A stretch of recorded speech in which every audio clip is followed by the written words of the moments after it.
Get out of our state! No, this car. Ardoin, this bitch here. This is Ardoin. Get out of our state! Take these tools and others that you might find in unexpected places and gird yourself with them, for the weeping was yesterday, but the work begins now. Amen. Blessed be, and may it be so. He's inside right now, hiding from us and trying to convince us how this budget is going to be beneficial, how this is the only way that we can fund our state, instead of being outside right now with us, listening to why we don't stand for this budget. That this is happening inside, and that nobody's invited kind of thing. It's a very limited access. And these are the people that should hear from him, not the people that have paid to be there or that are on his side or, you know, friends with, whatever. It's very favoritism, and, you know, he should be out here listening to the people in Fairbanks, not just the couple that could be in the room. Well, when you gotta sign your name, your ID, and you gotta sign a disclosure form in order to attend a meeting, that's fascist. That's happened in Nome, that's happened in Anchorage, and it's happening right here in Fairbanks with this meeting. The Koch brothers is a third-party, right-wing political advocacy group that the governor has abdicated the powers to, and to be honest with you, I don't understand how that is not breaking the Alaska Opens Meetings laws. You don't have a public meeting where you have to sign in, promise that you won't become, quote, rambunctious, and make sure that you don't say anything that offends the governor. So when people start getting arrested in Nome, the gal from Nome, that's a direct violation of freedom of speech, period. No black or white line there at all. So they asked for an ID, whereas they did not ask for an ID for the people in front of me. And they saw my sticker and said I couldn't wear the sticker. And so they told me it was a private venue and I was trespassing. I needed to leave. I told them, well, it's a state-sponsored public event. I should be able to attend. I'm here today because I think Governor Dunleavy is a bully, and I think he's just going to do what he wants to do and not listen to the people. So, I think he's demonstrated that pretty well in the comments he's made about discounting anybody's opinion that isn't in line with what he thinks. I think he's an ideologue. I don't think he has a vision for what Alaska should be or could be or will be if his budget is implemented.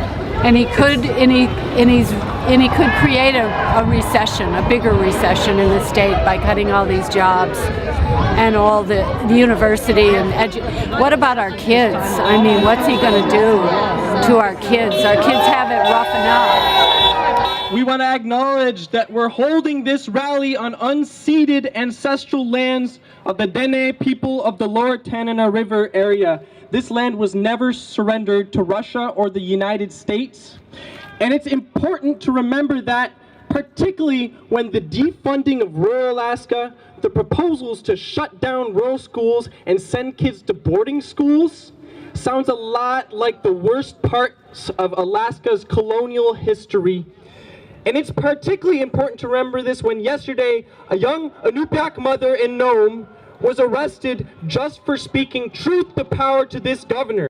When Indigenous people are under attack, what do we do? Stand up! Fight back! Well, I'm really concerned about what the governor is doing with the budget. He's going to hurt a lot of the small communities in Alaska that really rely on the government's help. And I think that some of the cuts could put these towns out of business completely. They could dry up and blow away if we're not careful. 50,000 union members are in Alaska. They're teachers, public workers, construction workers. They pick up your garbage. They clean your hotel rooms. They're electricians. They're operators. They're carpenters. They're office workers. They're firefighters. They're police officers. That's our community. Yeah. They're government workers. Imagine going to work every day when your boss promises a private dog and pony show to outsource your job. I'm here because it's going to wreck Alaska. It's going to take away at least 1,600 to 16,000 jobs. It's just a huge wreck on our community. It's driving people out of our state that could be building families in more communities here. So I'm here for the future of Alaska. Do you know anybody that's left because of this, or maybe has changed plans because of the governor's choices? I can count at least 10 journeymen that I know of in my union, the IBE, that have that have left because there isn't a future for them anymore. There's no work going on. There's no way for them to just support their families. Yeah. Are you a carpenter? Yeah. Oh, good thing. Union carpenter. Yeah. So tell me how this might affect union workers or carpenters in particular, or you in particular. Well, I got kids that I'm raising in this community, and I got I work primarily in this community, in the rural communities, and I just don't want to see any funding be cut for some of those programs. I want to be able to continue to raise my family the way that we have. So why do we need unions? When the Koch brothers come to our town and want to buy our governor, Save our state. when they want to sell our land for profit on the backs of our work, and leave Alaska worse for it, when they privatize our work for their gain. No, we need solidarity. Solidarity right now, since there is a place for a government that serves the people. Not capitalism, not the oil companies, not corporate America, and certainly not the Koch brothers. All the lies that Dunleavy made to get elected, and how that's just a pure sense of demagoguery, and how it paid off for him. Dangle the money, lie about everything else, and then do the bait and switch. Does anything stand out for you in particular? Well, the whole process, the fact that people from out of state, like his big brother, can give his campaign enough money so he can buy the election. Then he's propped up by the Koch brothers, and people think he's going to represent prosperity. He's gutting the state, pure and simple. Can you say more about Koch brothers' involvement here? Because he's denied it. Oh, he's denied it? But they paid for where he's speaking. They paid for it in Bethel. They paid for it in Nome. They paid for it in Kenai. They know who put up the money. And also other people like the state senator from Nome offered to put up his own money to provide a place that'd be bigger, that everybody could come and speak at. They didn't want it. He's bought and sold by the Kochs. Governor Michael J. Dunleavy's Budget Roadshow, hosted by Americans for Prosperity, is an outrage. I got a lot of places for you to boo, so get them ready. Americans for Prosperity is organized and funded by the Koch brothers. They have a history of supporting efforts to roll back access to the full range of reproductive health care, repealing the Affordable Care Act, stopping Medicaid expansion, and fighting against the health and rights of lesbian, gay, bisexual, transgender, and queer people. What brings me here today? The cuts that Governor Dunleavy wants to do to marginalized and at-risk populations. And who do you see that specifically being? Or just name one. Well, let's say folks with disabilities. And how do you see that playing out? We'll see. We'll see what the legislature does with it. It's all right. Just So the governor's budget at this point. So nothing specific has come out. He hid things in the budget. There's cuts to senior services. There's cuts to disability services. There's cuts across the board to items that impact marginalized folks in the state. So how do you feel about the governor and his budget? Bad. How do you see his budget affecting you? I don't know. All right, but bad. Thanks a lot for your opinion. Can I spare a couple of dollars? I didn't hear you, sir. Could you spare a couple of dollars? Well, the governor's idea of a budget is to cut public services and increase the permanent fund dividend as opposed to taking care of schools, the university. His budget is a job killer. From the standpoint, private businessmen like myself, if people don't have money, they can't afford to buy my services. Can you tell me more about your business? I'm an attorney here in town, have been for 30, 40 years. Wonderful. Used to be a district court judge. I don't like any of it. I think he started unrealistically low, and if he wanted to get a crowd out, he did. I would just add that cutting without bringing in new sources of revenue is just unreasonable. And how would you bring in revenue? Probably by taxes and definitely not repaying a year's worth of permanent fund dividends. That's absurd. So would you be for income tax or what sort of taxes? I'd say income tax, I'd say a small increase on fuel taxes, and certainly proper taxes from the oil companies. We really feel very strongly about funding education in particular, but healthcare is important. We really do think that cutting rather than looking at other sources is a problem. We're raising our kids, it's our future workforce, and it's going to make cuts into their education and to their possibilities for the future. Thank you. Education pays. We're a union home. My father-in-law was union. My brother-in-law was union. My daughter is carpenter apprentice union. Yeah, second year. Right on. So it's important to us. How do you see this affecting you and your education? It's going to drive down my wages. I'm in 2 unions in the state. Yeah. One of my concerns is my grandchildren and great-grandchildren. If he cuts K through 12, that's our future. Secondary schools are bad too. I mean, the colleges need support and everything, but we need to keep our jobs. We don't need the Coke influence here. You know, Alaska's kind of really independent in a lot of ways, but you know, it's a tough place to live in. So what I want, you know, is Dunleavy to have some vision, better vision than what he has on what he's proposing. I'd rather not have my PFD if he's going to cut my job. Yeah! I think that the cuts that Dunleavy has proposed are disastrous. They would be disastrous for Alaskans. I think that it is the job of the state to support the people of the state. And I think he needs to ask us and tax us and not ax us. There's no other state in the union that has no income tax, that has no other source of revenue. All they're doing is cutting. Why not raise revenue? Education. Kids are important. How would you raise revenue? That's the tough one. That's the tough question, right? Yeah. And the legislators always kicked it down the road. 15, 20 years, they've been kicking this problem down the road. Right. They know it was coming. They knew it was coming. Raise taxes. So be it. We have to pay for services. Who doesn't need public services? Who doesn't use them? This budget's a disaster.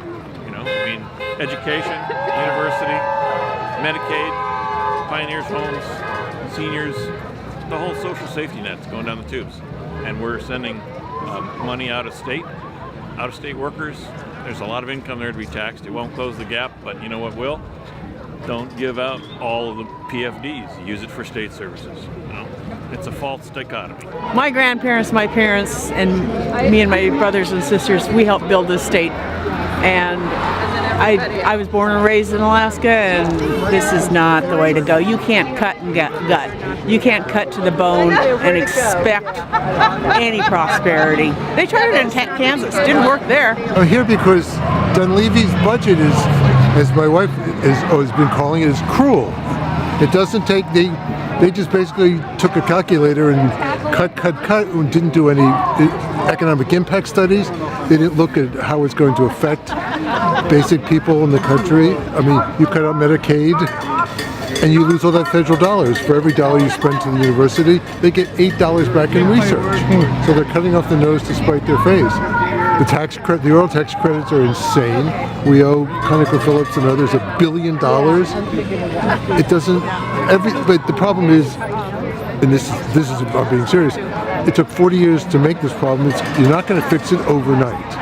You can't cut $1.6 billion out and say, okay, everything's fine. It's going to take time. You need to restructure the whole sovereign wealth fund system. You need to have fair and equitable taxes. And if you took away someone's PFD, then you have to compensate it in other ways. Because 2 generations have been living with it. So you just can't, you need to, so things have to be done gradually. But it seems to me, why I think he's in bed with the Koch brothers is it's all about privatization. You know, send the prisoners south so you can have privatization. You can have private prisons, if you defund the schools, it'll be private schools and private ferries. There isn't a private ferry system in the world, but he thinks he can get private people to run the ferries. And the Koch brothers will just jump in and do the same thing they did to Flint Hills. Exploit it, and then when it gets, then make it go away. The revenue's not a dirty word, no. What is it about revenue? What type of revenue are you here to represent? I think we need to get rid of SB 21 and start taxing the oil companies for real and mining companies. And I wouldn't mind having an income tax. I make enough money to help support our state with an income tax. I work for the school district, and this just feels kind of like a big jab at Alaska future. Like, do you care about our kids? I'm an educator, and I would like to have my job. What grades do you teach? I teach middle school and a class at the university. How do you see this affecting you or your kids? It's pretty devastating. I'm a student at UAF, and I'm studying to be an elementary education teacher, so this is just really important to me to be here. I'm an educator, and I've taught in rural schools for over a decade. And it's going to be a future UAF student. And I graduated from the university here. My 3 children did. And I'd like the opportunity for my grandchildren as well. What Dunleavy is proposing would make a shell of our state. And we need the funding. I don't care about the PFD. I could give it up to fund the state. I live next to Nordale Elementary School, and I saw a couple of kids walking to school today, you know, with their little backpacks on, and I thought, you guys are the ones I'm fighting for here. You have to remember that everything in Alaska's economy is all linked together. You know, if he makes the cuts that he intends to, what I'm concerned about is that we're going to see this wave of economic ripples coming out that will collapse the entire economy, not just here in Fairbanks, but here in the entire state. You know, if he cuts the university, which is where I work, you know, I'm a property owner here in town. I'm not going to be able to pay my mortgage. A lot of my colleagues aren't going to be able to pay their mortgage. The property values are going to fall. He's cutting the borough. He's taking their property taxes. More properties collapse. Borough is unable to maintain services. City collapses. He's got the wrong idea. You can't fund the state by gutting the state. You have to spread it around, moderate taxes, moderate permanent funds, dividends, and cuts to the oil taxes.